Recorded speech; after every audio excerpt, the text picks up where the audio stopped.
A Cristo le hicieron tres preguntas en Mateo 24, versículo 3. Estando él sentado en el monte de los olivos, los discípulos se le acercaron aparte diciendo: dinos, número 1, ¿cuándo serán estas cosas? Esta pregunta está relacionada con la pregunta, con la declaración anterior de Cristo, porque en aquel tiempo Herodes había vuelto a reconstruir el templo y era una maravilla impresionante, ¿verdad? Con piedras de mármol y bueno, era algo verdaderamente atractivo. Y todo el mundo se quedaba con el templo como ahora, ¿verdad? Dios no nos mandó a construir templos, nos mandó a ser discípulos y a ganar almas para Cristo.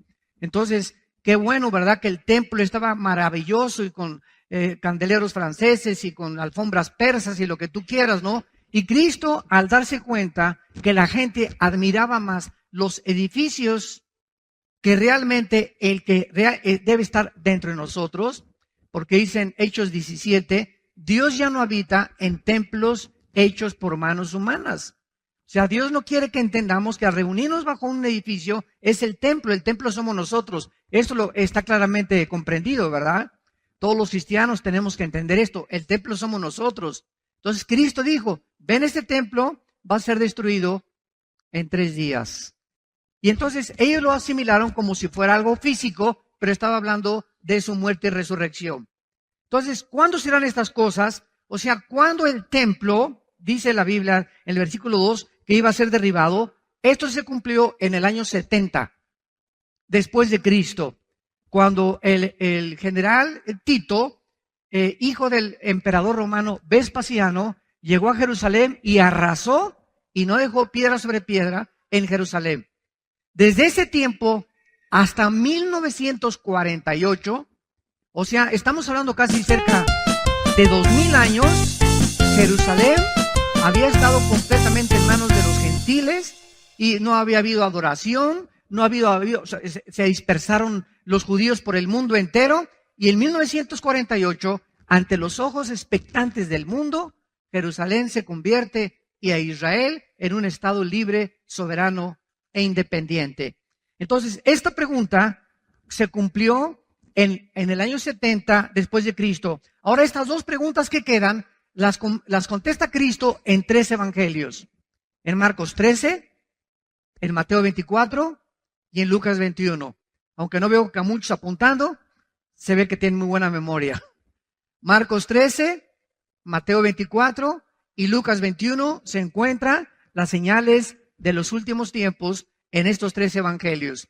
Y las dos preguntas que nos quedan es la siguiente: ¿qué señal habrá de tu venida, de su aparición física? Y esto lo contesta en el versículo 29. Inmediatamente después de la tribulación es cuando Cristo viene en su segunda venida. Y dice Cristo, las señales son: el sol se oscurecerá, la luna no dará su resplandor, y las estrellas caerán del cielo, y las potencias de los cielos serán conmovidas.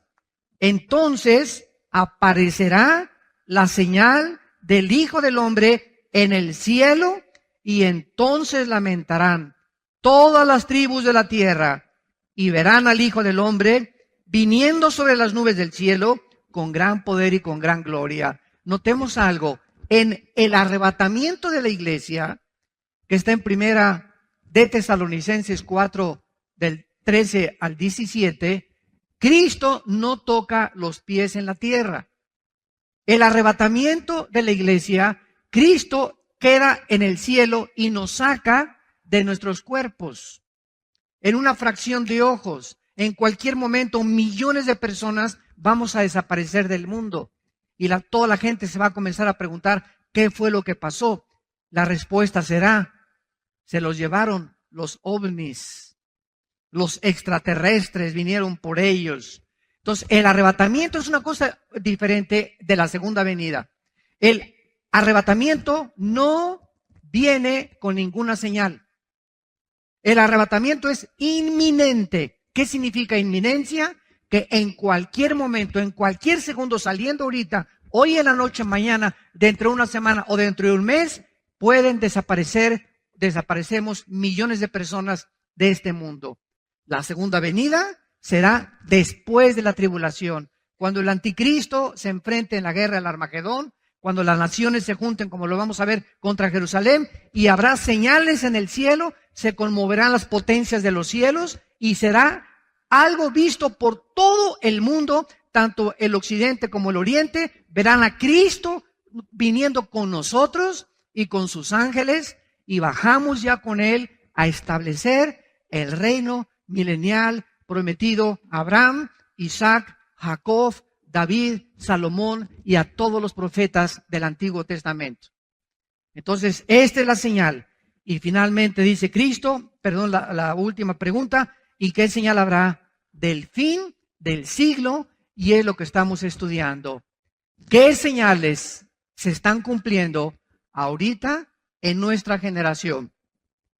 Cristo contesta en el versículo 4, respondiendo Jesús les dijo, lo primero que Cristo les dijo es que tengamos cuidado de ser engañados con falsas señales, desde luego. La capacidad de engañar la puedes ver tú en un mago. Muchos de ustedes han ido al circo o han ido a espectáculos de los magos, ¿verdad? Y luego estamos hablando de la magia blanca, que agarran el mago y te saca un pañuelo y te sacan los pájaros de aquí, salen los pájaros de por acá, etcétera, etcétera. Y el ojo se queda estupefacto. Y nos quedamos creyendo que realmente traía aquí una cotorra el mago, o que de aquí traía un pájaro, etcétera, etcétera, o que del sombrero saca un conejo, ¿verdad? Y todo obra alrededor de lo que se llama el engaño de la mente y de los ojos. David Copperfield, por ejemplo, es uno de los magos más sobresalientes en el siglo XX y XXI. Él tiene su espectáculo en Las Vegas regularmente, y tú vas a ver a David Copperfield. Hace algún tiempo mi esposa y nosotros fuimos a ver qué es lo que realmente estaba, y te paras enfrente de él y de repente aparece ahí en la pared y volteas y dice, pero hace segundos estaba aquí y ahora él está ahí. ¿Y saben ustedes cómo se llama esto? Esto se llama un holograma. O sea, tú puedes presentar aquí a un cantante muy famoso sin que él esté. Es el holograma de él. Y aparece y crees y lo jurarías que es él. Es como una condensación en el área y en el espacio de esta persona. Y no es él, no está ahí. Y muchos ya están haciendo eso en el mundo. Cuando se enferman de la tos, algunos cantantes o espectáculos, aparecen hologramas de ellos y son realmente como si fueran ellos en realidad. ¿Qué cosa? Engañan al público. Bueno, si el engaño puede ser físico, imaginémonos el engaño espiritual. Ahora, ¿cómo podemos prevenirnos nosotros ante el engaño espiritual? Porque en el engaño físico, a menos que el mago me diga cómo está el truco, oye, ¿cómo le hiciste para sacar ese conejo? ¿O cómo le hiciste para que te metieran una caja y te metieran espadas y parece que lo atraviesan y sale la muchacha de la caja como si no le hubieran hecho absolutamente nada? Hasta que no nos los explique el mago, no podemos detectar el truco, aunque sabemos que es un truco, desde luego, no puede ser real, ¿verdad? Pero ¿cómo podemos discernir nosotros el problema de no ser engañados espiritualmente? Vayamos al libro de los Hebreos. Y veamos en el capítulo 5, porque es tiempo de tomar en serio a Dios. Hebreos 5 dice el versículo 12 al 14, porque debiendo ser ya maestros, o sea, si hay cristianos que me escuchan en esta mañana o a través de las redes sociales, ahorita estamos en internet, y estamos alcanzando a millones de personas ahorita a través del internet. Todas las personas que nos escuchan, si tú eres un cristiano que ya tienes 5, 6, 8 años de cristiano, y en todo este tiempo ni siquiera a tus hijos les has compartido, por ejemplo, ahorita lo que estás aprendiendo, por eso es tan importante tomar notas, porque no siempre la memoria nos falla. Y hoy llegas en la tarde con tu mamacita que está enferma, que no puede venir a la iglesia, y le compartes el estudio, esta conferencia de hoy, mamita, fíjate que encontramos, el pastor habló de las señales, etcétera, etcétera. ¿Qué significa esto? Que somos llamados a que lo que recibimos tenemos que entregar. ¿A quién le compartes los estudios, por ejemplo, del ITI? Muchos de ustedes están inscritos en el Instituto Teológico Internacional que impartimos nosotros. Mi hermano Alejandro es el director. Tenemos más de 2,000 alumnos también por internet del ITI. Pero cuando tú vas a estudiar el ITI y nomás recibes y engordas y engordas y engordas, y ya sabes soteriología, ya sabes escatología, y ya sabes esto, y ya sabes aquello, pero ese conocimiento, ¿a quién tú se lo estás transmitiendo? ¿Alguna hija? ¿Algún hijo? ¿En tu trabajo? ¿En la hora de lunch en el trabajo? ¿A quién? Debiendo ser ya maestros, entendamos esto. Dios espera que lo que recibimos nos convierta en maestros, o sea, en personas que enseñan a otros y transmitan a otros el conocimiento de Dios. Esto es muy importante que tú lo entiendas y lo tomes en serio. Y es una ley inexorable espiritual. Lo que no entregamos, lo que no entregamos, no lo podemos recibir tampoco. Acuérdense el cuento del ranchero. Oye, vieja, se levanta el ranchero. ¿Qué pasó, mi viejo? Pues aquí no hay nada de sandías que han crecido en el campo. Y le dice la señora, ¿verdad?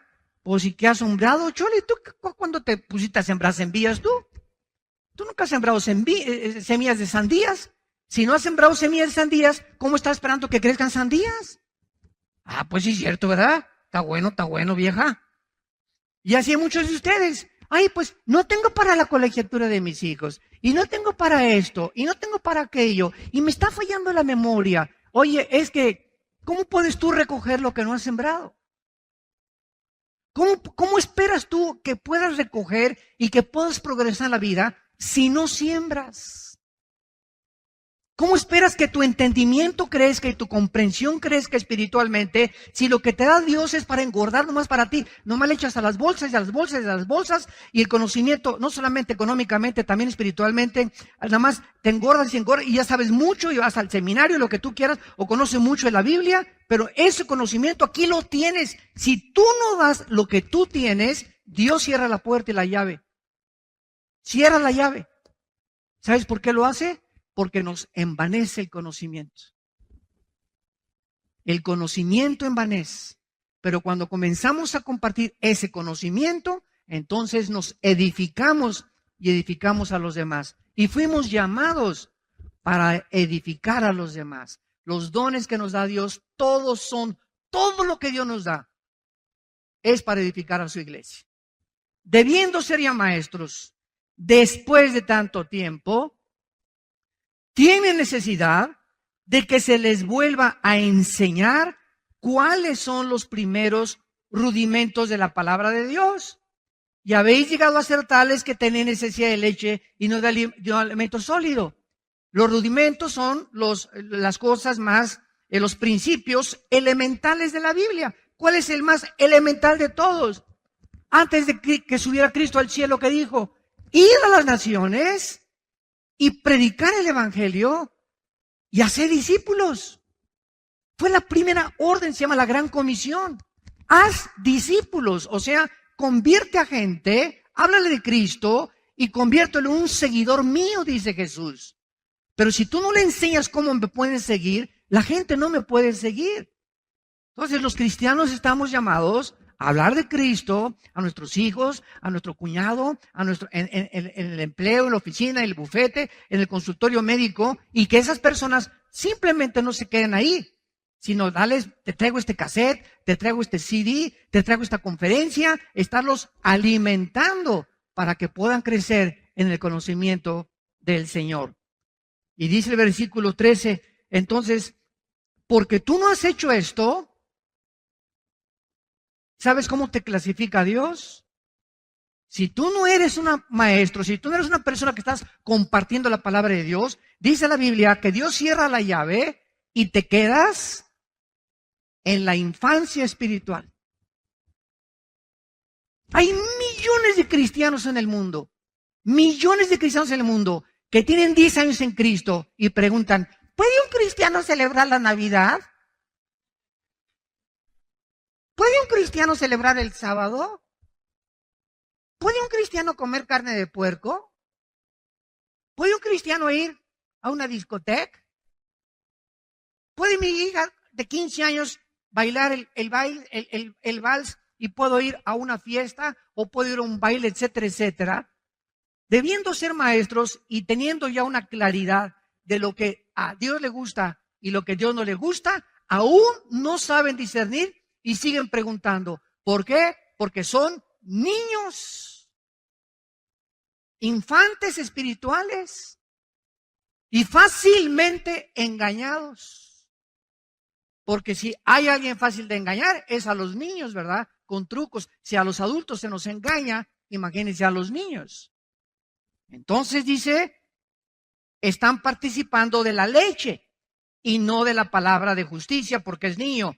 El alimento sólido, o sea, a un niño no le das una chuleta de puerco, a un niño no le das un tibón, a un niño no le das pescado, a un niño le das Gerber, lechita, cosas ligeras porque no tiene dientes. Hasta que le crezcan los dientes, el niño es capaz de poder asimilar la comida y masticar. Entonces hay muchos de ustedes que todavía no tienen dientes espirituales y todavía, ¿qué significa la predestinación? Y es cierto que Dios es poderoso. Si es poderoso, ¿por qué no destruye al diablo?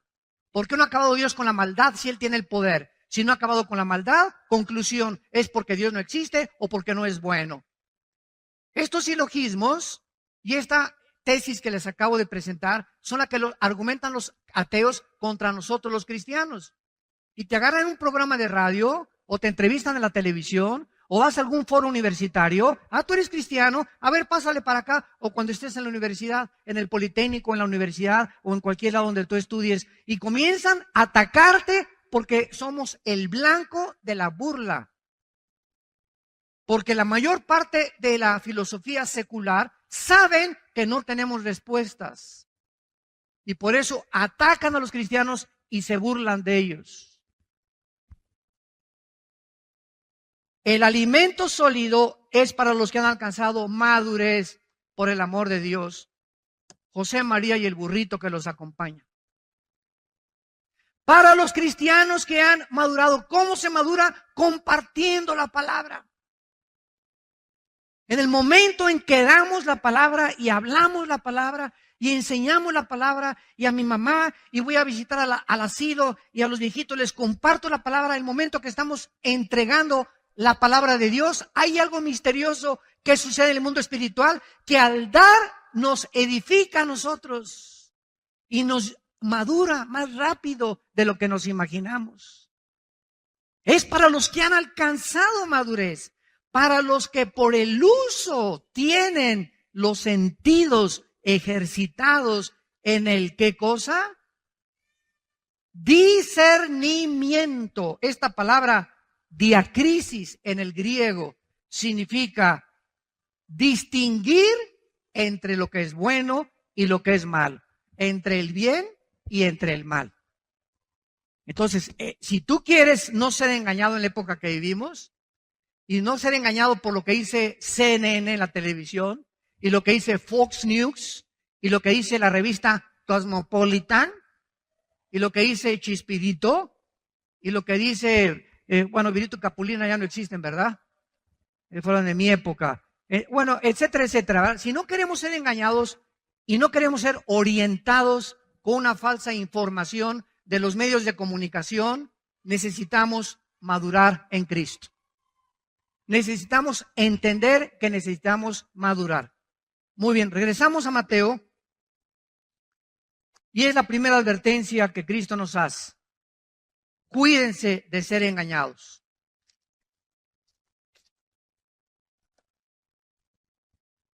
Me voy a detener un poco más aquí porque siento compartirlo. Hace poco en Estados Unidos, una pareja, ella era de Arabia Saudita, él era de origen musulmán, de repente se llama radicalización. ¿Qué cosa es cuando una persona es radicalizada? Cuando es adoctrinado o endoctrinado hacia una ideología y te convierten de repente en un creyente o en un ateo.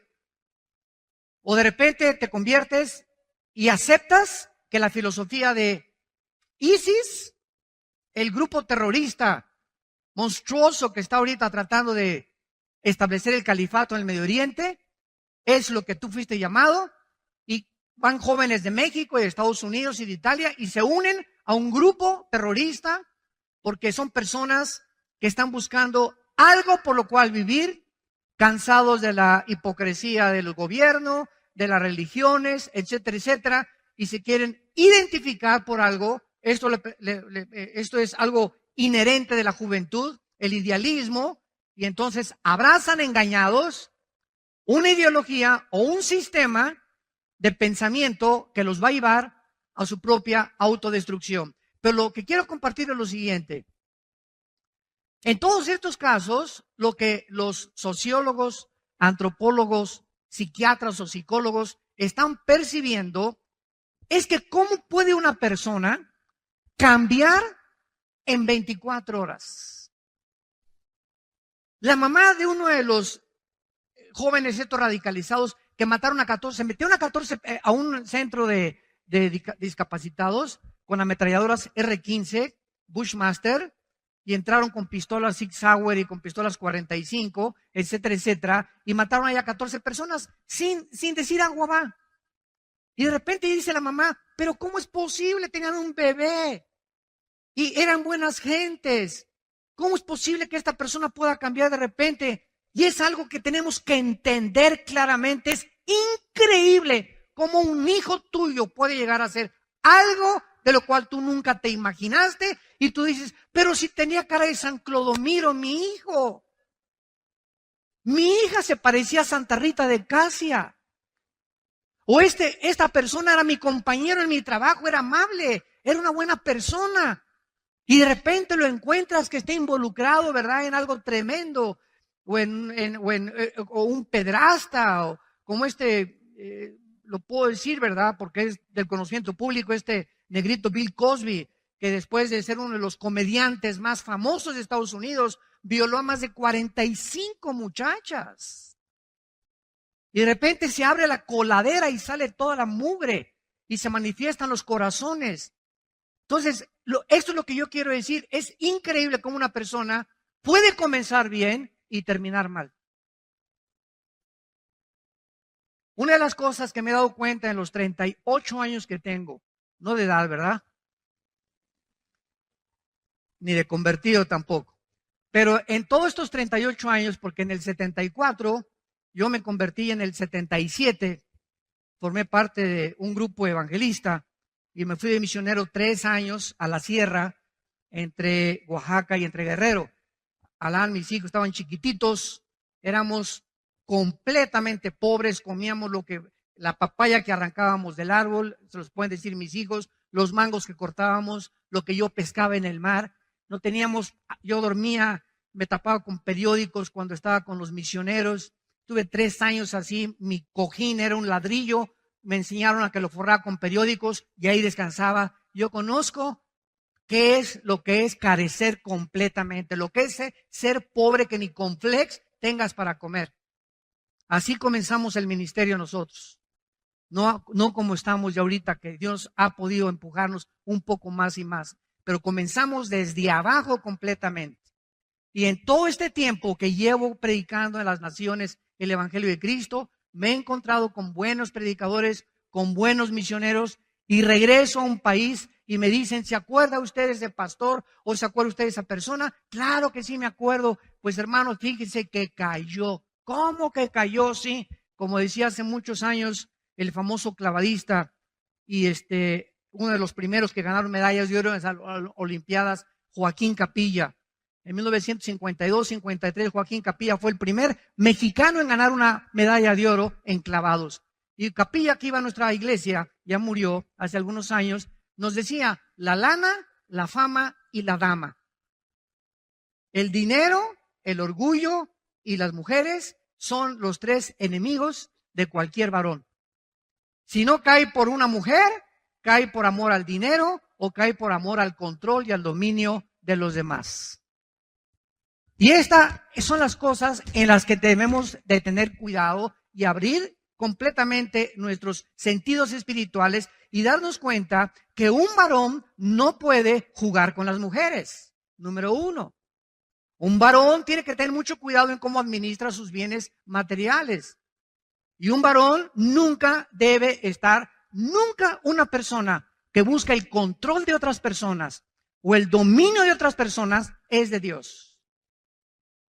Los más grandes siervos de Dios y los más grandes hombres que Dios usa son aquellos que no te dicen quiero un puesto o una posición, sino que te dicen ¿dónde puedo venir a barrer? ¿Dónde puedo venir a ayudar? ¿Dónde puedo venir a servir? Ayer en el desayuno, un ejemplo, ayer en el desayuno vino un hombre desde Saltillo al desayuno, desde Saltillo, Coahuila.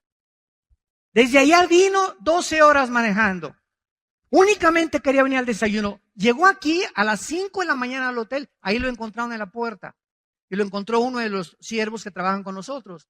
Y le preguntó, ¿qué hace usted aquí? Estoy esperando la conferencia. Oiga, pero comienza hasta las 9:30. No importa. ¿Puedo barrer o puedo hacer algo mientras viene la conferencia?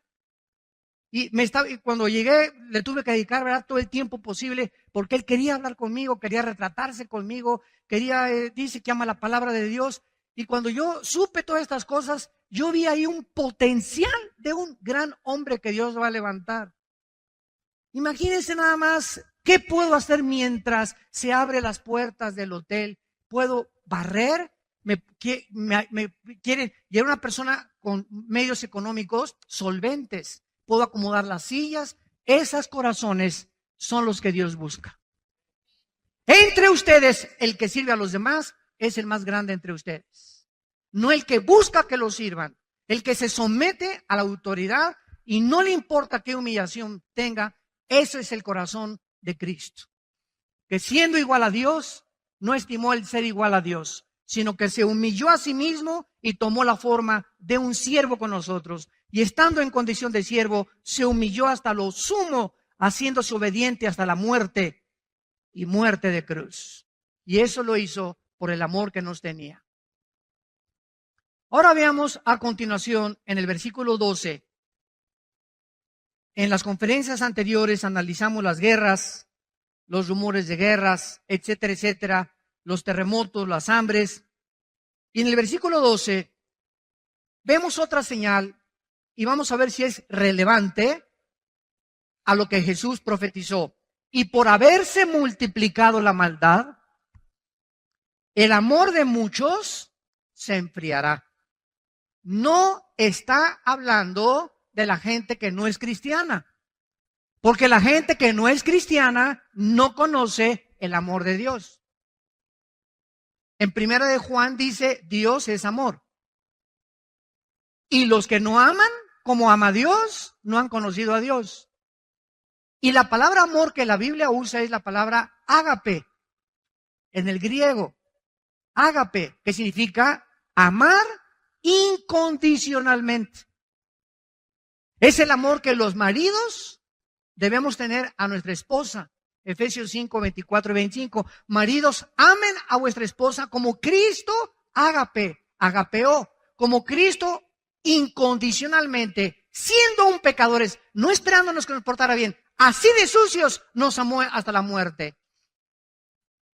Entonces no vengas, por favor, pues hasta que no se porte como Santa Mónica, mi esposa, y hasta que no me haga mis huevitos como chorizo, como a mí me gustan, y hasta que no sepa que aquí yo soy el que mando, yo no puedo amarla así. ¿Sabes una cosa? Ahí estás condicionando tu amor. Muy bien, esta palabra maldad es la palabra anomia en el griego. Por haberse multiplicado la anomia. ¿Qué es la palabra anomia? Es la palabra que significa rebelión, escucha, contra las leyes morales. Vamos a hacer un panorama rápido para que nos demos cuenta de qué forma la maldad o la rebelión contra las leyes. ¿Quién pone las leyes morales? Dios, ¿verdad? Nadie puede legislar la moral más que Dios. Los nazis legislaron su moral y para ellos no era, ¿verdad?, asesinar, era eliminar por causa del Estado. La ideología comunista, cuando estuvo vigente la Unión de Repúblicas Socialistas Soviéticas, le quitaron la palabra robar y le pusieron expropiar. Ya se oye menos feo, ¿verdad? Y así vemos cómo nosotros, ¿verdad? A través del tiempo, los seres humanos vamos barnizando, pintando el pecado.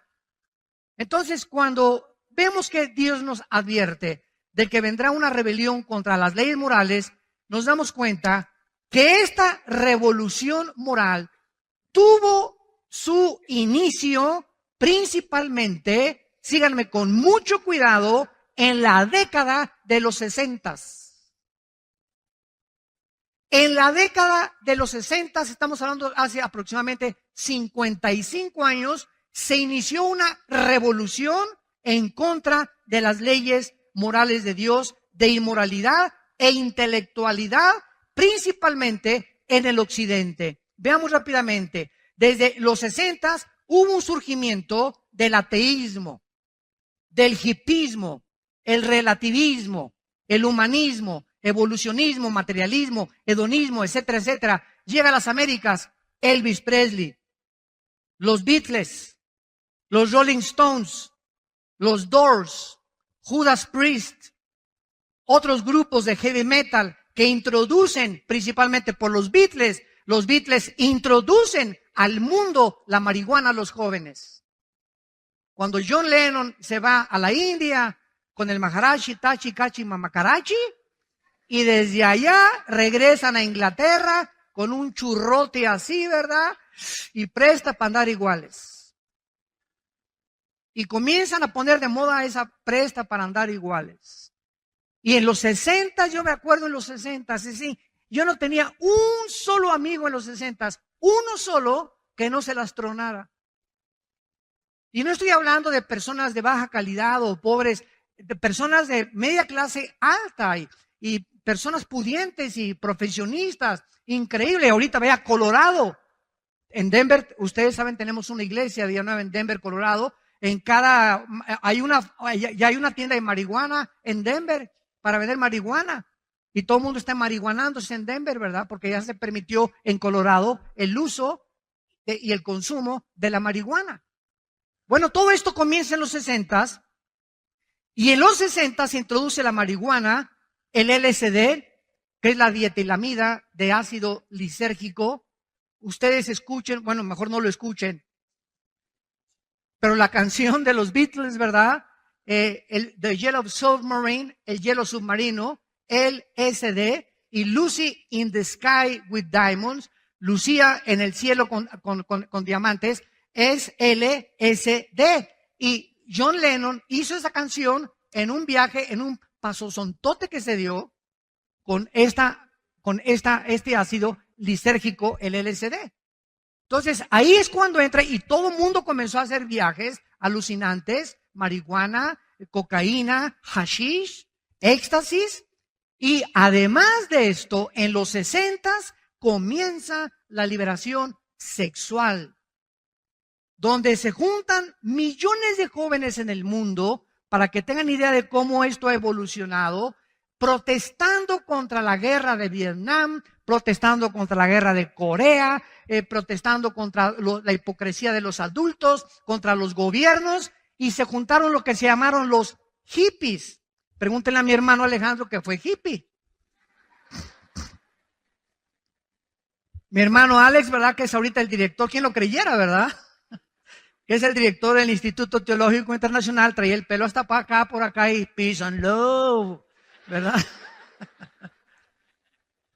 Y era la época, los 60, o sea, así andábamos casi el 90% de los jóvenes con el pelo largo, no queríamos trabajar, protestando, y comenzaron a hacerse comunidades para vivir 3 hombres con 5 mujeres, o 10 mujeres con 4 hombres, o al revés. Y en los 60 comenzaron a nacer millones de seres humanos sin un papá o sin una mamá, o por lo menos no sabían quién era el papá ni quién era la mamá. La revolución sexual de los hippies. Ahora, aunado a esto, para que vean cómo el mundo ha comenzado a sumergirse en un caos completamente moral y filosófico, aunado a esto, surge Jean-Paul Sartre, el ateo del existencialismo francés, Jean-Paul Sartre, y escribe el libro La náusea y el muro. Y este hombre, Sartre, comienza a invadir. El joven ya estaba moralmente degradado, la marihuana, el hashish, el LSD, etcétera, etcétera. Físicamente el diablo ya estaba destruyendo a la juventud. Ahora venía el ataque intelectual a la mente, el ateísmo francés, de Rousseau y de todos los ateos que absorbió Jean-Paul Sartre. Y Jean-Paul Sartre comienza a decir, es que el existencialismo es la ideología en la que yo no necesito más que existir. No hay ninguna diferencia entre nosotros y los animales. Sartre, como lo vamos a ver más adelante, infectado por Carlos Darwin. Porque todo el siglo XX, los filósofos del siglo XX, que fueron Sigmund Freud con la mente humana, ateo. Friedrich Nietzsche, el padre del ateísmo del siglo XX, ateo. Carlos Marx y su capitalismo, ateo. Los más grandes pensadores del siglo XX, mentes filosóficas, fueron todos ateos. Y esta filosofía atea inundó las universidades. Harvard, Princeton, Yale, que fueron fundadas por pastores. Las más grandes universidades norteamericanas fueron fundadas por pastores para preparar líderes para el ministerio. Se convierten en bastiones del evolucionismo, del materialismo y del ateísmo. Infectados porque cuando te dicen que venimos de los animales y que no hay diferencia entre nosotros y los animales, dile a tu maestro que a quién se parece su abuelita. Y yo tengo la foto de mi abuelita y se parece a mi bisabuelita, tatarabuelita, etcétera, etcétera. Y tenemos, discúlpeme maestro, tenemos 6,000 años de historia, querido maestro universitario. Y en 6,000 años de historia, nadie se ha parecido a los changos de mi generación. Y jamás se ha encontrado en 6,000 años de historia una mutación entre una especie y otra especie. Una sola mutación no se ha encontrado de una especie de los perros caninos que se vuelvan felinos o del ganado vacuno que se vuelva ganado porcino. Nunca jamás ha sucedido esto. Entonces, todo esto aunado a lo que los jóvenes estaban viviendo, viene Jean-Paul Sartre, luego viene Bertrand Russell y escribe un libro en los 50s, ¿por qué no soy cristiano? Háganme el favor nada más. Inunda las universidades de todos lados. Luego viene en Italia Giovanni Papini. Yo me acuerdo que ese libro de Giovanni Papini lo usaba yo para perseguir a los cristianos. Porque los argumentos que esgrimía Papini eran casi imbatibles por mentes que no estuvieran desarrolladas en la filosofía cristiana. Papini, por ejemplo, decía, Dios te manda a amar a todo el mundo, ¿verdad? Sí. Y Dios no odia a nadie, ¿verdad? No. Entonces, ¿por qué no perdona al diablo? Decimos en mi rancho, échate ese trompo a la uña. Y te quedas así, ¿no? Y te agarras un cristiano. Dios es fuerte, sí. Poderoso, sí. ¿Podría Dios crear una piedra lo suficientemente grande que no la pudiera cargar?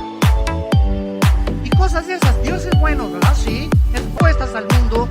Y estas son las razones por las cuales hace algún tiempo yo escribí el libro. Lo pueden conseguir. Dios y la existencia del mal. Que se llaman teodiceas.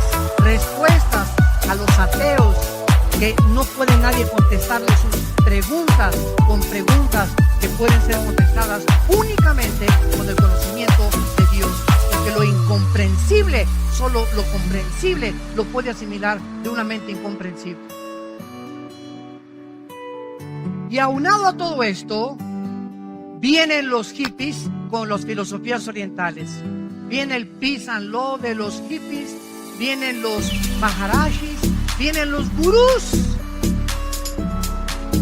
Los gurús son todos los maestros que guían a los Beatles allá en la India. Llegan a Estados Unidos y el Maharaji, que fue el que indujo a los Beatles a fumar marihuana, al llegar a Los Ángeles, dice, Dios viene llegando y desembarcando en Los Ángeles. Aunado a esto, viene el misticismo y la visualización ungido con Jerusalén. donde me venden aceite ungido, agua ungida, donde me venden trapos ungidos, que porque si lo pongo junto a la almohada, el dolor de cabeza se me va a ir.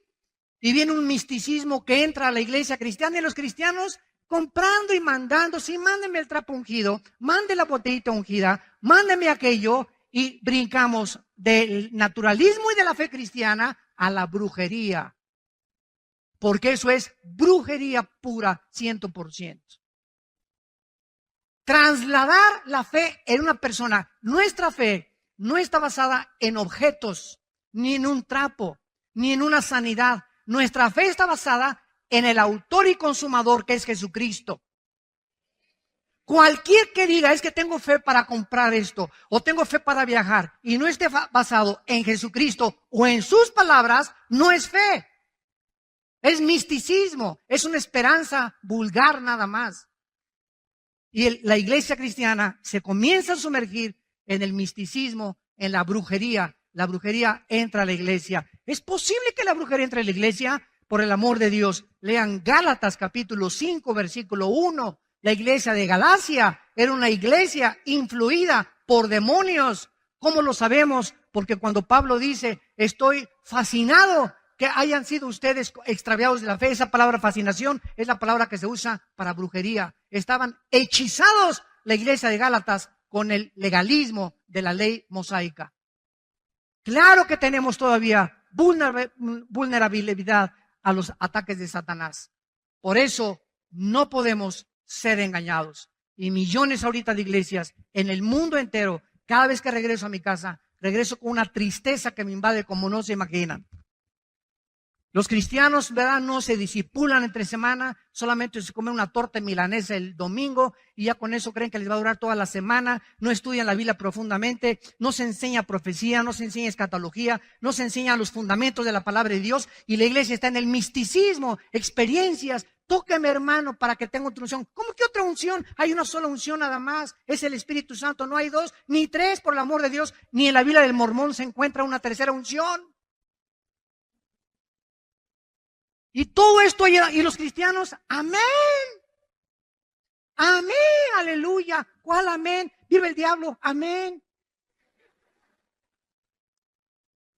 Tengo que hablarles de esta manera, porque nos encontramos en los tiempos finales. Y Jesús dijo, como en los tiempos de Noé, así será mi venida. La mayoría no entendieron y se los llevó a todos del diluvio. Y los cristianos en nuestra época no quieren entender, no quieren servir, no quieren amar a Dios con todo su corazón. Quieren, ¿verdad?, que se les sirva y llegan a la iglesia. En esta iglesia no hay amor, me voy donde me amen. Tú no vas a la iglesia a buscar quien te ame. Tú llegas a la iglesia a buscar a quien tú amar, a quien abrazar, a quien darle un favor, por quien orar, por quien tener misericordia, a quien dar mientras más demos. Todo lo que Dios nos ha dado, dinero, conocimiento, intelectualidad, todo lo que demos, todo lo que salga de nosotros, nos lo regresa a Dios multiplicado.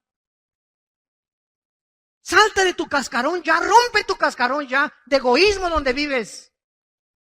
Es el ego de nosotros. Y me hicieron esto, y me escucharon por allá, y vienes a servir. Venimos a servir todos, somos siervos inútiles. Ahora hasta apóstoles ya hay. El año que entra va a ser un papa ya.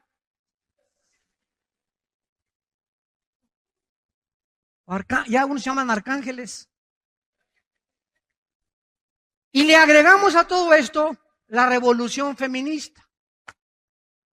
Ahora sí, todas las vírgenes había así por haber.